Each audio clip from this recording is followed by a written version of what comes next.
month raise. Mm-hmm. And, we wanted to really dig into that today. Mm-hmm. What could it actually mean? What are the details? So our mission for this deep dive is basically to unpack this proposal. Understand the specifics, yeah. And the thinking behind it. Exactly. The rationale and maybe some of the potential wrinkles or downsides to give you the full picture. Right. So what we're looking at is this idea of a $200 boost per month. Okay. But, and this is key, it's being talked about as a short-term thing, like just for the rest of 2025. Oh, just 2025, not ongoing. That seems to be the proposal, Yeah. for the remainder of 2025. And the suggestion is it should happen, pretty fast. Quick implementation. And it's apparently tied to a specific piece of legislation, or at least a proposed one. It's called the Social Security Emergency Inflation Relief Act. Ah, okay. Emergency inflation relief. That name definitely tells a story, doesn't it? It really does. Points right at the main reason. So the focus is clearly helping folks deal with, well, rising costs, Right. inflation. Precisely. Who are the lawmakers pushing this? We've heard a couple of names. Yeah, the names that keep surfacing are Senators Chuck Schumer, Elizabeth Warren, and Ron Widen. Okay, that's a significant group. It is. And what's really interesting here maybe is that this isn't like the first time this group has gone down this road. Oh, really? Yeah, back in March 2020. Obviously different circumstances then with the pandemic starting. Right, very different. But they introduced a very similar provision. It actually provided a $200 per month raise for the rest of 2020. Wow, okay, so there's a precedent. They've used this exact tool before. Seems like it. Same lawmakers, similar approach. That definitely gives it some context. It does. So, Yeah. okay, what's the core argument now? Why bring this back for 2025? What's the main driver? Well, like that act title suggests, it really comes down to inflation relief, helping Social Security recipients cope with higher prices. Makes sense. But what's kind of interesting is how it's being linked in some discussions to current trade policy. Trade policy, how so? Specifically, the talk around tariffs, implementing new tariffs. The thinking seems to be that tariffs could push up prices on everyday goods. Right, imported goods could get more expensive. Exactly. So this temporary $200 boost would act as a buffer, helping beneficiaries kind of absorb those potential cost increases. Okay, I can see the logic there. If prices are expected to jump because of tariffs, give people a bit extra to handle it. That seems to be the rationale presented. But, like we said, we need to look at the other side too. What are the concerns, the potential drawbacks being raised about this? I think the biggest one, the one that comes up most, circles back to the fact that it's temporary. Right, just for 2025. Yeah.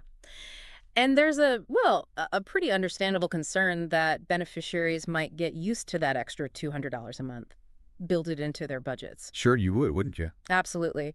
And then what happens in 2026 when it potentially just stops? That could create a real financial pinch, a sort of financial whiplash. Yeah, that's a really valid point.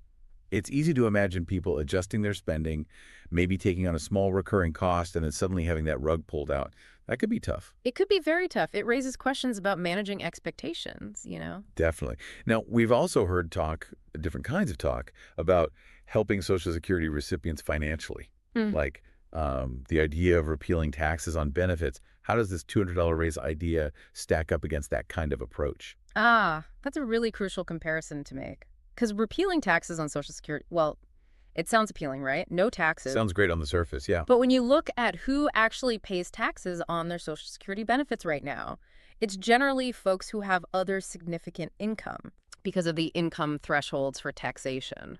So getting rid of those taxes would disproportionately benefit, wealthier retirees, people with substantial pensions, investments, other earnings. Right. So it wouldn't help someone living primarily or only on a smaller Social Security check as much because they might not be paying much tax anyway. Exactly. They might be below the threshold. So in contrast, this proposed $200 raise is a flat amount.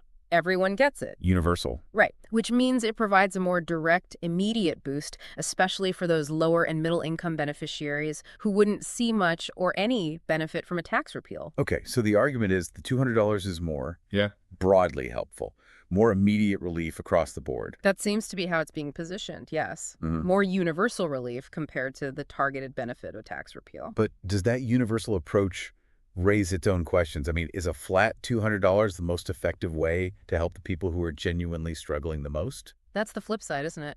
It definitely raises that fundamental question about, equity and efficiency. Is one size fits all the best? Think about it. For someone getting, say, a $1,000 monthly benefit, an extra $200 is huge. That's a 20% increase. Massive difference. But for someone already getting, $3,000, maybe $4,000 a month, plus other income, that $200 is a much smaller percentage bump. Still nice, sure, but less impactful on their overall financial situation. Right. It helps everyone, but it helps some proportionally much more than others. Exactly. And that leads to the thought, could that money be better targeted? Maybe a larger increase focused specifically on those with benefits below a certain level? More bang for the buck in terms of poverty reduction or hardship relief. Potentially, yeah. And we have seen other proposals floating around, things like Senator Sanders' Social Security Expansion Act, which takes different approaches to calculating and boosting benefits. It shows there isn't just one way to think about this. It really highlights the different philosophies, doesn't it? Broad relief versus targeted help, temporary fix versus systemic change. Lots of trade-offs. Absolutely. So, okay, let's get practical. What are the actual odds here? This Social Security Emergency Inflation Relief Act, is this likely to happen? What's the political reality? Well, it's important to remember how this news apparently came out. It was described as a leak. Ah, okay. Not a formal announcement then. Suggests it's likely still in the very, very early stages, maybe just drafting or early discussions. Gotcha. And as we all know, the legislative process in Washington can be, well, slow and complicated. Understatement of the year. Right. Any proposal like this, it faces debate, amendments, negotiations, procedural hurdles. It can get stalled, changed, or just rejected entirely. So even with big names like Schumer, Warren, and Widen involved. Their involvement certainly gives it more weight than if it came from nowhere. They're influential figures. It means it's a serious proposal to watch. But not a guarantee. Definitely not a guarantee. It's really hard, probably impossible, to put odds on it or predict a timeline at this point. Maybe it moves forward, maybe it doesn't. So it's basically a watch this space situation. Something to keep an eye on, but don't bank on that extra $200 just yet. That's probably the wise approach, yes. It's an idea that's being floated, spurred by inflation concerns. It's just interesting to see these kinds of discussions happening, isn't it? Especially with the economy being what it is and how vital Social Security is for millions. It really underscores that Social Security isn't this static, unchanging thing. There's constant debate, constant proposals reflecting economic shifts and political ideas about how best to support retirees. Yeah. Even a temporary measure like this, if it happened, would have a pretty significant impact on people's lives for that period. Absolutely. It really drives home why staying informed about these kinds of potential changes is just so important for anyone receiving benefits or planning to soon. Couldn't agree more. So, wrapping up this deep dive, we've looked at this idea of a temporary $200 boost driven by inflation fears. You can see the immediate appeal, the potential relief, but also those questions linger, particularly about it being temporary and whether it's the fairest approach. Yeah. What stands out most to you about this whole proposal? For me, echoing what you said earlier, it really is the temporary nature, the potential cliff in 2026. Yep. While extra cash is always helpful, that potential drop-off feels like it could cause more stress down the line than the short-term relief might be worth for some. It's a tricky balance. It is. That feeling of uncertainty, knowing it's going away, could be really unsettling. Oh, I think a lot of beneficiaries would feel that way. And it brings us back to that bigger picture, doesn't it? When you put this temporary idea next to other concepts like changing benefit calculations or tax rules, Right. it makes you wonder, what does truly sustainable long-term support look like for Social Security recipients? That's the really complex puzzle, isn't it? Finding solutions that are effective, fair, and financially viable for the long haul. There are just so many different factors involved. Welcome to Financial Area. I'm Paul. And I'm Rachel. So, this week, something pretty interesting popped up on our radar. Yeah, definitely. There's quite a bit of chatter about a potential, well, a significant change for Social Security beneficiaries. That's right. We've been hearing talk about possible $200 per month raise. And, we wanted to really dig into that today. What could it actually mean? What are the details? So our mission for this deep dive is basically to unpack this proposal. Understand the specifics, yeah. And the thinking behind it. Exactly. The rationale and maybe some of the potential wrinkles or downsides to give you the full picture. Right. So what we're looking at is this idea of a $200 boost per month.